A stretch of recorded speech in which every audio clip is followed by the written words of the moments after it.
नमस्कार सबैलाई। आज म एउटा सानो तर धेरै महत्त्वपूर्ण कुरा भन्न चाहन्छु।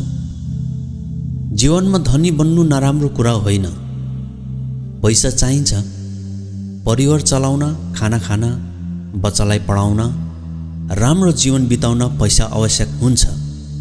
तर एउटा कुरा हामीले सधैँ सम्झिनुपर्छ, आवश्यकता भन्दा बढी लोभ गर्नु राम्रो हुँदैन। सपना देख्नु राम्रो हो, ठुलो सपना देख्नुहोस्, तर जति तपाईले सम्हाल्न सक्नुहुन्छ त्यति मात्र। जीवनमा धेरै कुरा सन्तुलनमा हुन जरुरी छ। खाने कुरा सोच्नुहोस्, जति तपाईले घाँटीले निल्न सक्छ त्यति मात्र खानु राम्रो हुन्छ। यदि धेरै खायो भने के हुन्छ? पेट दुख्छ, शरीर असहज हुन्छ। पैसाको इच्छा पनि त्यस्तै हो। जति आवश्यकता छ त्यति पैसा चाहनु ठीक हो, तर यदि आवश्यकता भन्दा धेरै पैसा चाहन थाल्यो भने त्यो लोभ बन्छ।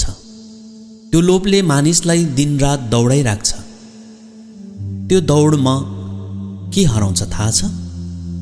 समय हराउँछ, परिवारसँग बस्ने समय हराउँछ, मनको शान्ति हराउँछ। कहिलेकाहीँ मानिसले धेरै पैसा कमाउँछ, तर जब उसले फर्केर हेर्छ उसको जीवनको राम्रो समय त सकिसकेको हुन्छ। त्यो बेला उसले सोच्न सक्छ, काश म अलिक सन्तुष्ट भएको भए। तर त्यति बेला नयाँ खुसी बनाउन समय धेरै बाँकी नहुन सक्छ। त्यसैले जीवनको एउटा सरल नियम बनाऊ, ठुलो सपना देखौँ तर नियन्त्रणमा। पैसा कमाऊ तर आवश्यकता अनुसार। परिवार, स्वास्थ्य र खुसीलाई कहिल्यै नबिर्सौँ। साँचो धनी मानिस त्यो हो जसको मन शान्त हुन्छ, जसको परिवार खुसी हुन्छ र जसलाई आफ्नो जीवनमा सन्तुष्ट हुन्छ। अन्तमा म यही भन्न चाहन्छु, आवश्यकतासम्म धनी बनौँ, आवश्यकता भन्दा बढी लोभ नगरौँ, किनकि साँचो खुसी पैसामा होइन, सन्तुष्ट जीवनमा हुन्छ। धन्यवाद।